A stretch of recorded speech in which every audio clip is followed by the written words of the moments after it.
Minu nimi on Arto Arukusk ja see on minu esimene session BMX sõitjana. Esimest korda käisin ma sessionil 2003 aastal, kui see toimus mu kodulinnas.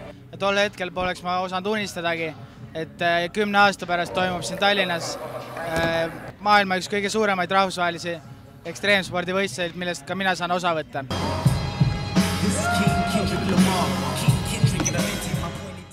Tulge kõik homme Saku Suurhalli Simple Sessionit vaatama ja Eesti trikirattapoistele kaasa elama.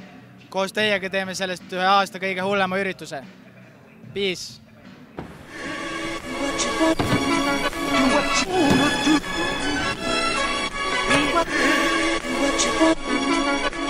you wanna do?